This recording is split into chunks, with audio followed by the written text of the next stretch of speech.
오늘 우리에게 주신 하나님 말씀을 함께 찾겠습니다. 오늘 말씀은 창세기 32장 22절에서 30절까지 말씀입니다. 구약성경 49쪽에 있는 창세기 32장 22절에서 30절까지 말씀, 오늘은 그 강가로 6번째 시간으로 야복 강가에서 나를 버리고 주님을 붙잡다라는 제목으로 말씀을 받겠습니다. 한 절씩 교독하겠습니다. 밤에 일어나 두 아내와 두 여종과 11 아들을 인도하여 야복 나루를 건널세. 그들을 인도하여 시내를 건너가게 하며 그의 소유도 건너가게 하고, 야곱은 홀로 남았더니 어떤 사람이 날이 새도록 야곱과 씨름하다가 자기 야곱을 이기지 못함을 보고 그가 야곱의 허벅지 관절을 치매 야곱의 허벅지 관절이 그 사람과 씨름할 때에 어긋났더라. 그가 이르되 날이 새려하니 나로 가게 하라. 야곱이 이르되 당신이 내게 축복하지 아니하면 가게 하지 아니하겠나이다. 그 사람이 그에게 이르되 내 이름이 무엇이냐? 그가 이르되 야곱이니이다. 그가 이르되 내 이름을 다시는 야곱이라 부를 것이 아니요 이스라엘이라 부를 것이니 이는 내가 하나님과 및 사람들과 겨루어 이겼음이니라. 야곱이 청하여 이르되 당신의 이름을 알려주소서. 그 사람이 이르되 어찌하여 내 이름을 묻느냐 하고 거기서 야곱에게 축복한지라. 함께 했습니다. 그러므로 야곱이 그곳 이름을 브니엘이라 하였으니 그가 이르기를 내가 하나님과 대면하여 보았으나 내 생명이 보존되었다 함이더라. 아멘. 할렐루야. 우리 이렇게 자기한테 인사하겠습니다. 나는 5달란트 성도입니다. 나는 5달란트 성도입니다. 옆에 분들에게 이렇게 인사하겠습니다. 당신도 5달란트 성도입니다. 당신도 5달란트 성도입니다. 우리의 고백처럼 되는 줄로 믿습니다. 후배 목사님 가정에서 있었던 일입니다. 10살 언니와 또 7살 동생이 말다툼을 하는 거예요. 근데 이 말다툼의 화두가 뭐냐면 이 방의 주인은 과연 누구인가? 이 방의 주인은 과연 누구인가 하는 거죠. 언니는 그 방이 원래부터 자기 방이라는 거죠. 부모님이 이사할 때부터 자기한테 그 방을 줬다는 거예요. 근데 동생은 아니라는 겁니다. 언니와 내가 함께 쓰는 방으로 부모님들이 주셨지 결코 언니만을 위해 준 방은 아니라는 겁니다. 그러면서 두 사람이 티격태격 싸우다가 이제 큰 싸움으로 번지게 됐는데, 이제 이런 싸움이 벌어지면 여러분 보통 언니가 이길까요? 동생이 이길까요? 아닙니다. 먼저 우는 사람이 지는 겁니다. 안 우는 사람이 이기는 건데, 과격해지면 이 말싸움에 지고 막 이러면 7살 아이가 먼저 울음을 터뜨리게 돼요. 그래서 막 울면서 절규를 하면서 뭐라고 하냐면, 엄마! 왜 언니만 방이 있어? 왜 내 방은 없는 거야? 막 우는 거예요. 그러니까 엄마가 보기에 너무 불쌍하니까, 너무 안타까우니까 권면하고 또 이렇게 사랑으로 다독거리려고 이렇게 얘기하는 겁니다. 야, 울지 마. 엄마도 방 없어. 그랬더니 그 아이가 더 크게 울면서 이렇게 말하는 겁니다. 왜 엄마가 방이 없어? 그러니까 이 엄마가 생각을 해보니까 얘가 지금 안방을 얘기하는 것 같거든요. 그래서 엄마가 다시 또 이렇게 얘기합니다. 안방은 아빠랑 함께 쓰는 거잖아. 안방은 아빠가 주인이야. 엄마도 방 없어. 그랬더니 이 아이가 진짜 대성통곡하면서 뭐라고 얘기하냐면, 엄마 방 있어. 주방. 그 아이한테는 주방이 엄마도 방이 있다고 생각하는 그런 거겠죠. 여러분, 싸움에는 기술이 있습니다. 그러니까 이기는 싸움에는 그 기술을 어떻게 쓰느냐에 따라서 이기는 싸움이 되기도 하고 지는 싸움이 되기도 합니다. 우리가 살아가면서 마주하는 싸움들을 한번 생각해 봤어요. 몸으로 하는 몸싸움, 말로 하는 말싸움, 눈으로 하는 눈싸움, 생각으로 하는 신경전, 또 칼로 물베기 부부싸움, 그리고 신앙인이라면 반드시 해야 하는 영적인 전투, 참 많은 싸움들이 우리의 삶에 있는 것 같습니다. 물론 싸움의 양상은 다 달라요. 이 싸움은 이런 싸움, 저 싸움은 저런 싸움인데, 여러분 모든 싸움에는 이길 수 있는 특별한 노하우가 존재한다는 건 역시도 사실입니다. 최근에 제가 잠깐 쭉 책을 훑어봤는데 제가 정확히 읽은 책은 아니에요. 근데 이 책에 보니까 책 제목이 너무 끌리는 거예요. 나를 바꾸는 싸움의 기술. 어떻게 하면 싸움에서 이길까 하는 생각으로 이 책을 살펴봤는데 이 표지를 보니까 아주 의미심장합니다. 여러분 표지 보시면 누구와 누가 이렇게 서로 맞대고 있습니까? 예, 자세히 사진을 보면 그림을 보면 그냥 고양이는 굉장히 가소롭게 생각하고 있어요. 근데 그 밑에 마주보고 있는 쥐는요 사생결단하고서 지금 막 덤비려고 하는 자세를 취하고 있거든요. 제가 이걸 보면서 밑에 위에 있는 글들을 보니까 그 의미심장한 문구들이 등장을 하는데 싸워야 할 때 싸워라. 실전 싸움은 어떻게 하는가. 세상을 향해 통쾌한 한 방을 날려라. 제가 이 책의 저자를 한번 살펴봤더니 이 저자가요 무달입니다. 무달 아시죠? 무술의 달인 아신다고 하죠? 무달 줄여서 하는 겁니다. 뭐 어려서부터 유도, 검도, 태권도, 합기도, 또 킥복싱, 격투기 등 이 모든 무술들을 다 섭렵한 무달이었다는 거죠. 여러분 무달이 책을 썼으니까 얼마나 이 책이 싸움의 기술에 대해서 얼마나 많은 것들을 언급해 놨겠어요. 큰 기대감으로 이 책을 살펴봤는데 아쉽게도 이 책은 실제 무술을 위한 책이 아니었어요. 우리에게 어떤 호신술의 방법도 가르쳐주는 책이 아니었다라는 겁니다.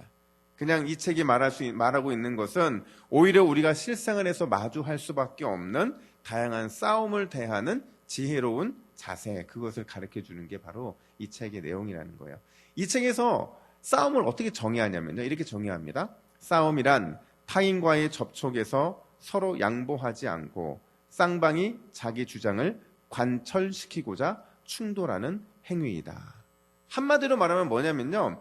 쌍방의 자기 주장의 관철이 싸움의 본질이고 핵심이라는 겁니다.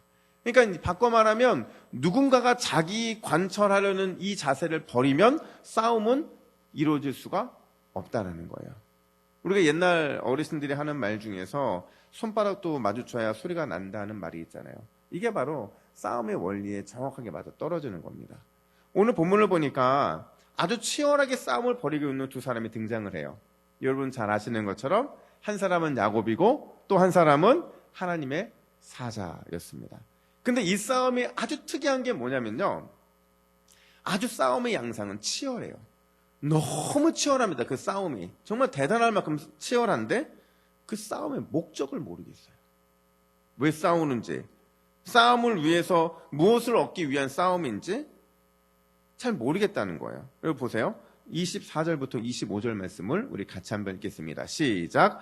야곱은 홀로 남았더니 어떤 사람이 날이 새도록 야곱과 씨름하다가 자기가 야곱을 이기지 못함을 보고 그가 야곱의 허벅지 관절을 치매 야곱의 허벅지 관절이 그 사람과 씨름할 때에 어긋났더라.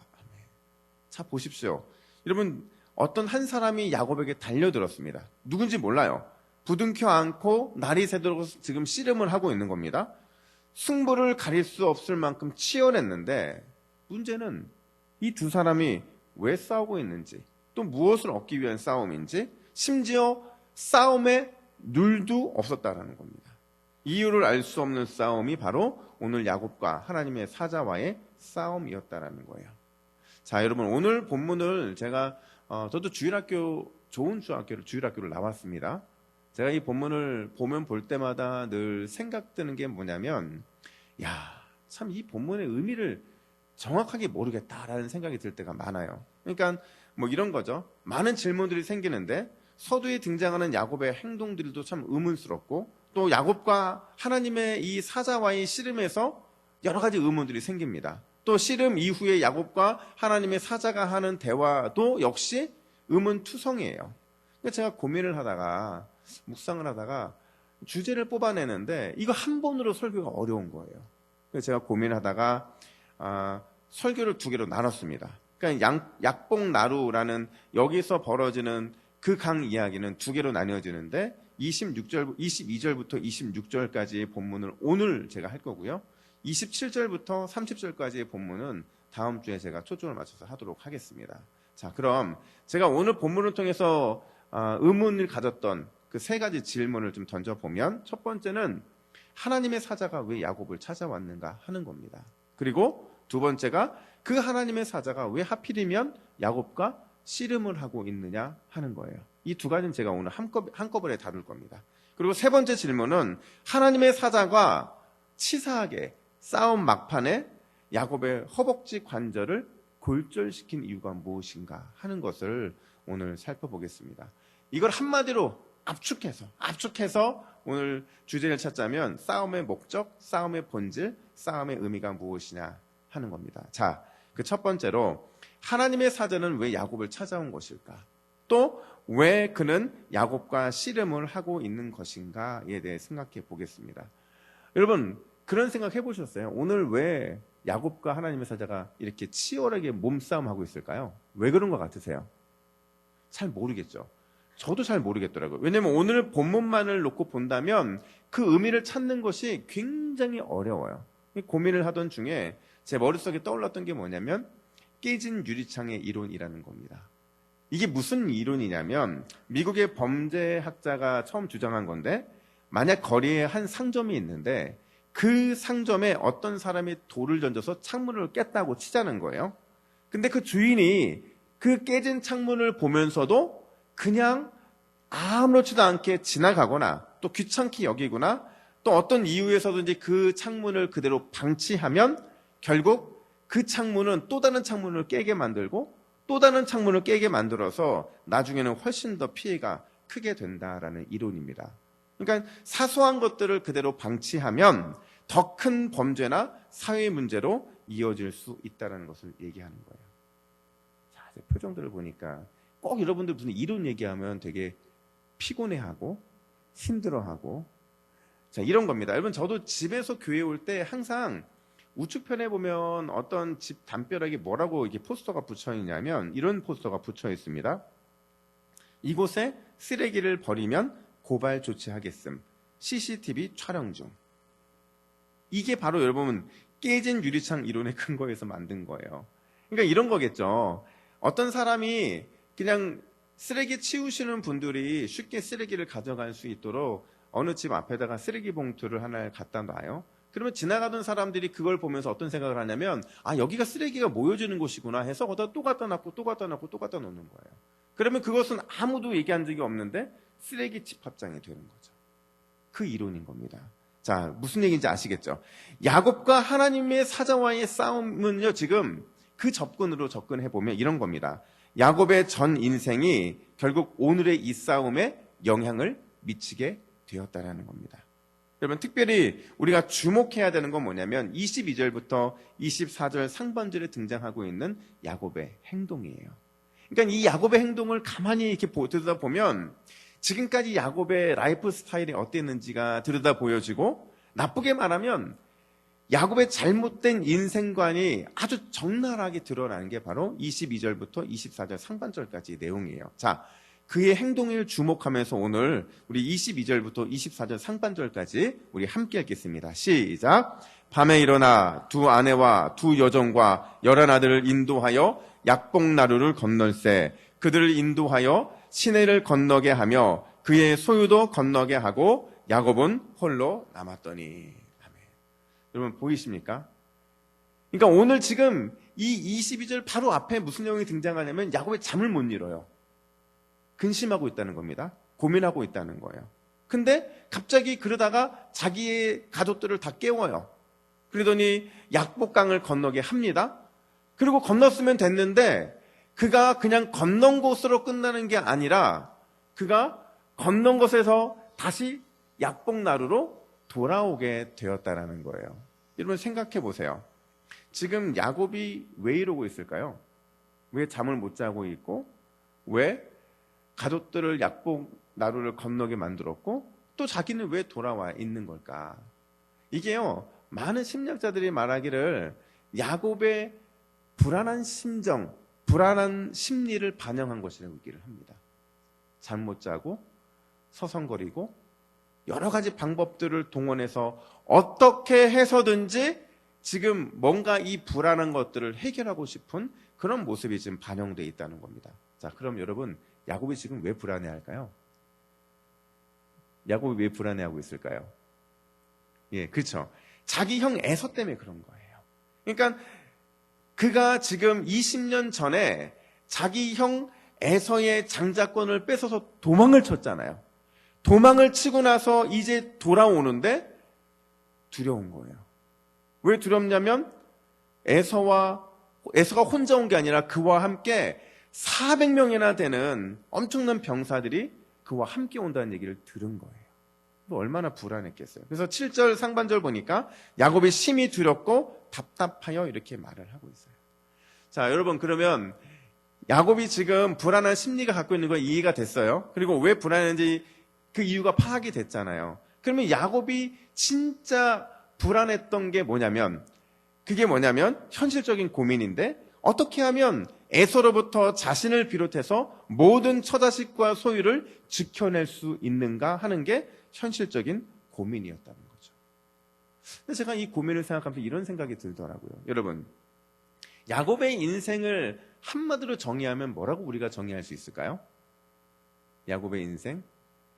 뭐 나쁘게 말하면 약삭빠르다고 말할 수 있지만 좋게 말하면 참 현실적인 사람입니다.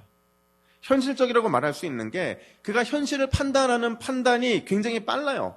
어려움이 닥쳤을 때 진짜 아주 뛰어난 머리로 온갖 방법을 다 동원해서 그 어려움을 이겨냈던 사람이기 때문에 그래요. 근데 여러분, 그의 인생이 철저하게 생존을 위한 철저한 몸부림이었다는 사실을 우리는 기억해야 돼요. 문제는 뭐냐면 이렇게 생존을 위해서 참 현실적인 삶의 목표를 두고 살아가는 사람들의 문제가 뭐냐면 아주 지독하게 자기 중심적인 생각에 빠져 있다는 거예요. 그러니까 나만 잘났다는 겁니다. 독불장군? 내가 모든 것을 할 수 있다는 자신감은 좋지만 굉장히 이기적인 자기 신뢰와 의존을 함으로 인해서 결국 다른 사람에게 피해를 줄 수도 있다는 거예요. 이런 사람들의 신앙이 어떻게 멈춰버리게 마냐면 하나님 앞에서 자기 의를 자랑하기도 하고 하나님의 도움 없이도 자기가 살 수 있다고 생각하기도 해요. 심지어 하나님을 요술램프의 지니처럼 생각할 때가 많다는 거예요. 현실을 너무 이렇게 현실적이고 너무 이렇게 생존을 위해 철저하게 몸부림치는 사람들의 특징이 바로 그랬다는 거죠. 여러분, 그런 면에서 진짜 야곱의 문제는 뭐냐면요, 에서가 아닙니다.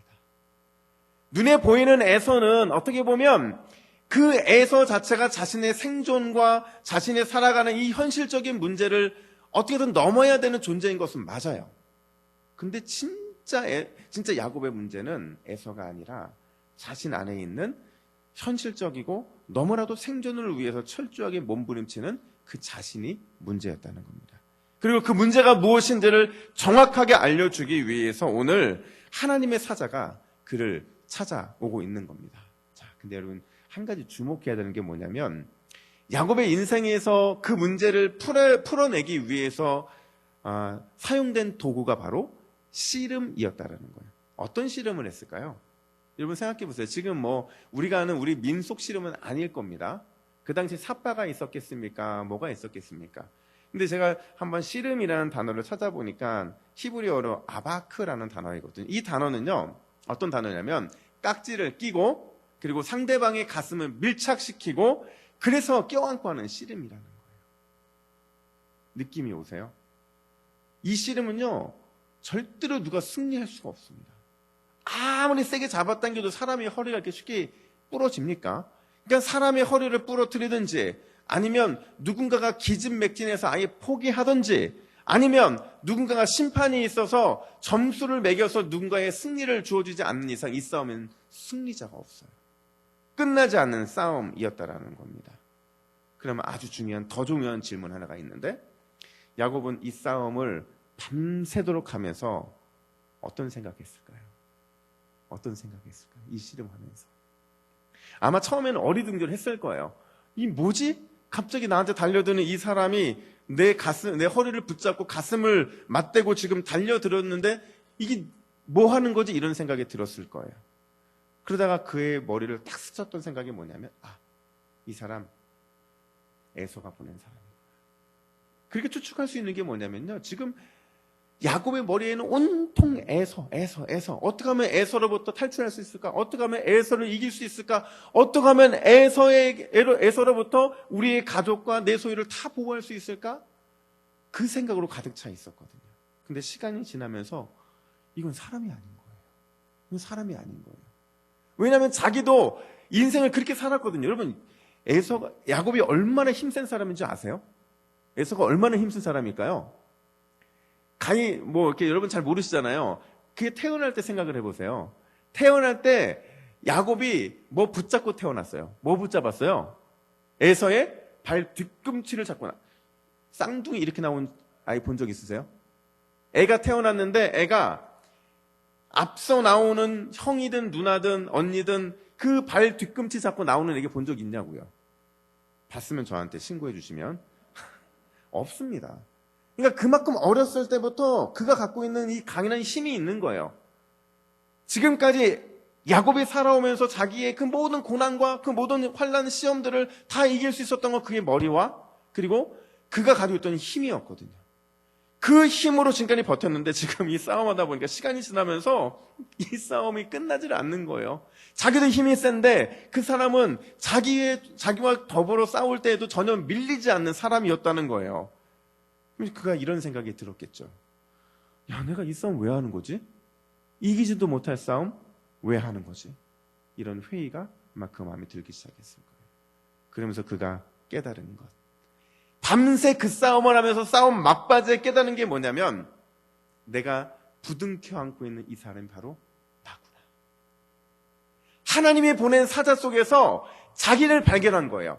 아, 이 사람이 내가 지금까지 살아왔던 바로 잘못된 인생관과 신앙관을 가지고 있는 바로 나 자신이구나라는 사실을 그가 깨닫게 되었다는 거죠. 어떻게 해서든지 이기기만을 위해 살았던 자기의 인생, 양보라는 것은 찾아볼 수 없는, 타협이라는 것은 자기 인생에 절대 없어 버려야 하는 이런 자기 중심적인 태도, 그 어떤 일에도 자존심을 꺾지 않는 그 모습, 내가 그런 인생을 살았구나 라는 것을 그가 인식했을 거예요. 이거 어떻게 알 수 있냐면요, 25절 상반절 보세요. 25절 상반절 보면 자기가 야곱을 이기지 못함을 보고 이렇게 말하고 있거든요. 이 말은요, 실제로 하나님의 사자가 야곱을 이기지 못했다는 게 아닙니다. 잘 이해하셔야 되는데, 하나님의 사자는 사람과 상대했을 때 사람이 이기지 못할 만한, 사람을 충분히 이기고 남는 존재라고 볼 수가 있어요. 그럼에도 불구하고 이런 표현을 쓰고 있는 것은 그만큼 야곱이 조금도 물러서지 않고 끝까지 저항했다는 것을 보여줘요. 그리고 그것을 지금 하나님의 사자가 다 받아주고 있는 거죠. 강함을 위한 삶을 살았던 그의 인생, 하나님 앞에서도 또 사람들 앞에서도 늘 그렇게 살았던 자신의 인생이 아마 가슴을 맞대고 하나님의 사자와 싸움을 하면서 그의 머릿속에서 영화처럼 막 지나갔을 겁니다. 그러면서 내가 너무 잘못 살았구나. 이게 진짜 나의 잘못된 인생관이고 나의 신앙관이었구나 하는 사실을 그가 깨달았다는 겁니다. 여러분, 신앙생활을 하다 보면 하나님께서 보내시는 사자를 우리의 삶에서 맞이할 때가 있어요. 그러니까 그 사자는요, 나의 못난 자아를 고치기 위해서, 또 고집불통인 나의 태도를 깨닫게 하기 위해서, 늘 나의 유익을 위해서라면 아주 조금도 물러서지 않는, 그리고 저항하고 그렇게 맞부딪히며 살았던 치열한 나의 어리석음, 그걸 돌이키기 위해서 하나님이 보내신 메신저라고 볼 수가 있어요. 그리고 그 메신저와의 씨름하며 싸우며 결국 고백하는 게 뭐냐면, 주님, 저 모습이 바로 제 모습입니다. 제가 인생 잘못 살았네요. 여러분, 이걸 실제적으로 느낄 때가 언제냐면요, 여러분 자녀들 키울 때잖아요. 저도요, 저희 아이 셋인데 전 막내가 제일 이뻐요. 왜냐면 막내가 아무 말 안 하거든요. 첫째, 둘째 보면 첫째 속에 제 모습, 둘째 속에 제 모습. 여러분, 보통 여러분들이 말 안 듣는 딸들을 볼 때마다 뭐라고 얘기해요? 너 시집 가서 너랑 똑 닮은 딸을 낳아라 라고 저주 아닌 축복을 하죠. 그렇잖아요. 저도 사역의 현장에서 오래 있다 보니까 갖가지 교육자들을 많이 만납니다. 근데 제가 사역의 현장에서 만났던 한 사람이 굉장히 오랫동안 기억이 나는데, 제가 좀처럼 사람을 싫어하지 않거든요. 저도 관계 중심적이다 보니까 한 번 사람이 맺어지면 그 사람과 평생 갑니다. 그리고 그 사람이 제 등에 칼을 꽂지 않는 이상 저는 그 사람 등에 먼저 칼을 꽂지 않아요. 근데 제가 진짜 사역하면서 유일하게 진짜 싫었던 사람이 한 명 있거든요. 너무 이기적이에요. 처음 만날 때부터 이기적. 그리고 그 이기적인 그 태도가 너무 자기 중심적인 거예요. 자기가 원하는 대로 행동하고, 그것 때문에 설령 어떤 사람이 어려움을 당하거나 손해를 받는데도 불구하고 저는 그 사람의 입에서 한 번도 제 실수입니다, 제가 잘못했네요, 미안합니다라는 말 들어본 적이 없어요. 그러니까 얼마나 미워요. 자기만을 위해 살아가고 자기 중심적으로 살아가는 게 얼마나 여러분, 자존심도 엄청 강해요. 절대 꺾이지 않는 자존심이 바로 그 마음이거든요. 근데 제가 그 사역자와 함께 사역을 하면서 하나님께 처음에는 이렇게 기도했어요. 하나님, 제발 저 사람 제 눈에 앞에서 치워주세요. 제가 그 사람 안 치워주면 제가 치워질 것 같아요.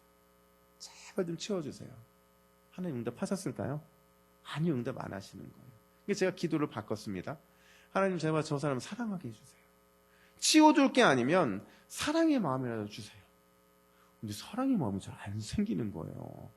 아무리 기도하고 뭐 그래도 이 마음이 너무 힘든 거예요. 그래서 제가 오늘날 기도를 하는데 하나님의 제 마음에 이런 응답을 주시는 거예요. 부산 사투리로 가야. 이게 무슨 말이냐면, 그 사람이 너를 돌아보게 만드는 내가 보낸 메신저야, 이거예요. 제가 그 친구를 보면서 그 친구가 여전히 제 안에 남아있는 자존심, 여전히 제 안에 남아있는 자기 중심적인 태도, 여전히 제 안에 강함을 위해서 무엇인가를 얻고자 한 몸부림치며 살고 있는 제 자신을 다 담아내고 있는 거예요. 제가 그 사람을 싫어했던 거는 제 안에도 그 사람과 같은 모습이 있었기 때문에 그게 보기 싫었던 거예요. 제가 그걸 깨닫고 나니까 볼 때마다 그 생각이 드는 거예요. 그걸 볼 때마다 기도하게 되는 거예요. 하나님, 제 안에도 저 모습이 있으면 제 모습 보게 해주세요. 제 안에도 저런 모습이 있으면 제가 깨닫고 싶어요. 그 마음을 주실 때마다 제가 조심하게 되는 거예요. 더 많이 섬기게 되고, 더 많이 사랑으로 베풀려고 하고, 더 많은 조언들과 더 많은 사랑들을 베풀려고 정말 몸부림치고 살았던 게 저의 그 시간들이었거든요. 기가 막힌 거는 그분이 저랑 같이 사임했습니다. 하나님의 정말 기가 막힌 타이밍이에요. 아마 제가 생각할 때 그분도 저를 보면서 똑같은 생각을 했을 거예요. 여러분, 우리 안에도 야곱이 있습니다. 나밖에 모르는 야곱, 강함을 위해 더 많은 것을 소유하고 더 큰 능력으로 무장하고자 몸부림치며 사는 야곱, 절대 손해보지 않고 또 절대로 자존심 꺾이지 않는 야곱이 우리 안에도 있다라는 거예요. 하나님께서 그런 야곱의 모습을 평생 잊지 않게 하시기 위해서 오늘 어떻게 하셨는지 한번 보세요. 25절 하반절입니다. 같이 읽습니다. 25절 하반절 시작. 그가 야곱의 허벅지 관절을 치매 야곱의 허벅지 관절이 그 사람과 씨름할 때에 어긋났더라. 이 본문을 보면서 여러분 그런 생각도 들었잖아요. 하나님 어떻게 야비하게 마지막 싸움에서 한 사람의 인생을 이렇게 억울하게 만들 수 있습니까? 하나님이 어떻게 이 사람의 마지막 이 엉덩이 뼈를 차서 골절시켜서 평생 장애를 갖고 살아가게 할 수가 있습니까? 하나님 너무하신 거 아닙니까? 아니요. 지금 문제는 그런 문제가 아니라 야곱의 생존이 걸려있는 문제인 겁니다. 야곱의 인생에서 이거 발견하지 않으면, 이거 깨닫지 않으면 결코 그의 인생에는 소망이 없기 때문에 평생 그가 자기의 저는 발을 통해서 결국에는 내가 이렇게 살았다는 사실을 인식하고 내가 다시는 이렇게 살지 말아야 되는 것을 깨닫게 하기 위한 방법이었다는 거예요. 그럼 왜 야곱의 허벅지 관절이었을까? 그 당시 사람들은 이 허리와 엉덩이 뼈 그 사이에 힘의 근원이 있다고 믿었거든요. 그러니까 바꿔 말하면 허벅지 관절의 타격은 어떤 의미가 있느냐? 그의 힘의 근원, 즉 삶의 중심을 무너뜨리기 위함이었다는 거예요. 그렇게 함으로 인해서 평생 자신의 약함 속에서 그의 진정한 힘의 근원은 자신이 아니라 하나님의 강하심에 있다는 사실을 기억하게 하시기 위해서 그랬다는 거예요. 여러분, 비로소 하나님께 나의 강함이 있다는 사실을 인식하고 깨닫고 자기가 잘못 살았다는 사실을 인정하게 된 야곱의 반응이 뭡니까? 오늘 26절 하반절 보니까 이렇게 말합니다. 야곱이 이르되 당신이 내게 축복하지 아니하면 가게 하지 아니하겠나이다. 이 말은 뭐예요? 여러분, 축복은 누가 하는 겁니까? 약한 자가 강자에게 하는 거예요? 아니에요. 축복은 강한 자가, 가진 자가, 권능 있는 자가 베푸는 겁니다. 자기보다 약한 자에게. 야곱이 지금 축복을 요구했다는 것은 수십 년 동안 꺾이지 않았던 자신의 자존심을 내려놓은 거예요. 온갖 방법을 다 동원해서 강하고자 했던 그 어리석음을 버린 겁니다. 대신 뭘 선택했느냐? 진정한 강함, 그 진정한 강함은 약함 가운데 강함을 주시는 하나님께 있다는 사실을 인정하게 된 거예요. 이게 바로 오늘 야곱이 약복강가에서 깨닫고 하나님께 축복을 요구한 이유라는 것이죠. 제가 오늘 말씀을 준비하면서 한 찬양에 마음에 딱 꽂혔는데 그 찬양의 배경이 이렇습니다. 한 여인이 있었는데 어린 시절 너무 일찍 아버지를 잃게 돼요. 그러니까 어머니와 함께 가정을 꾸려나가다 보니까 남자가 없이 가정을 꾸리다 보면 참 힘들잖아요. 그러다 보니까 자연스럽게 어머니와 함께 모자를 길거리에서 팔게 돼요. 그리고 길거리에서 파는 모자도 부족해서 바느질을 하게 되고 또 심지어 이웃집 피아노를 빌려서 자기가 갖고 있는 작은 레슨, 이런 작은 헌신을 하면서 이 생계를 유지하게 되는데 어느 날 갑자기 눈이 멀기 시작한 거예요. 안 보이는 거예요. 실제로 진짜 완전히 시력을 잃어버리게 되거든요. 그러니까 그 인생이 얼마나 불쌍합니까? 그 인생에 대해서 사람들이 이렇게 질문을 합니다. 힘들지 않습니까? 두렵지 않습니까? 불편하지 않습니까? 화가 나지 않습니까? 근데 이 질문을 아주 지겹게 들을 때마다 그녀의 대답은 오직 하나였어요. 뭐라고 대답했냐면, 아니요, 전혀 그렇지 않습니다. 주의 영원하신 팔이 항상 저를 붙들고 계시거든요. 할렐루야. 여러분, 이 여인이 바로 처녀편의 찬송을 작곡 작사한 릴리아 모리스라는 여인입니다. 그녀가 완전히 시력을 상실하고 나서 모든 소망의 끈을 놓은 것처럼 느껴질 바로 그때에 믿음으로 불렀던 찬송, 믿음으로 작곡 작사했던 찬송이 뭐냐면 406장 고난 내 영혼 편히 쉴 곳가입니다. 그녀가 4절에서 뭐라고 고백을 하냐면, 능치 못한 것 주께 없으니 나의 인생을 주께 맡기면 나의 모든 짐 대신 지시는 주의 영원한 팔이지에. 주의 영원하신 팔 함께 하사 항상 나를 붙드시니 어느 곳에 가든지 요동하지 않음은 주의 팔을 의지함이라. 자기 힘이 다 빠졌지만 진짜 강함은 나의 힘에서 나오는 것이 아니라 주의 팔을 의지할 때 나온다는 사실을 이 여인은 알고 있었던 거예요. 여러분, 약복강가는 야곱의 인생에서 가장 값진 그런 현장인 줄로 믿습니다. 하나님과 씨름한 것은 평생 하나님만 의지하게 만드는 은총의 역사가 되는 줄로 믿습니다. 자신의 강함을 버리고 하나님의 강함을 붙잡은 야곱의 인생, 그 인생 우리 모두의 인생이 되어야 될 줄로 믿습니다. 고린도후서 12장 10절에서 이렇게 말합니다. 우리 같이 읽습니다. 시작. 그러므로 내가 그리스도를 위하여 약한 것들과 능력과 궁핍과 박해와 공고를 기뻐하노니 이는 내가 약한 그때에 강함이라. 아멘. 이는 내가 약한 그때에 강함이라. 여러분, 내 힘, 내 능력, 내 강함은 이번 한 주 모두 십자가 밑에 내려놓고 오직 주의 힘, 주의 능력, 주의 강함으로 살아가는 저와 여러분들 되기를 예수님의 이름으로 축복합니다. 아멘. 기도하겠습니다. 하나님 아버지, 우리의 강함이 되어주시니 감사합니다. 약할 때 강함으로 우리를 붙들어 주시고 이번 한 주도 주님의 강함으로 우리의 삶에 능치 못한 것이 없음을 늘 경험케 하여 주시옵소서. 반드시 주님의 팔만 의지하여 승리의 간증이 있는 우리 모두의 삶이 되게 하여 주시옵소서. 우리의 유일한 소망 되시는 예수 그리스도의 이름으로 기도하옵나이다. 아멘.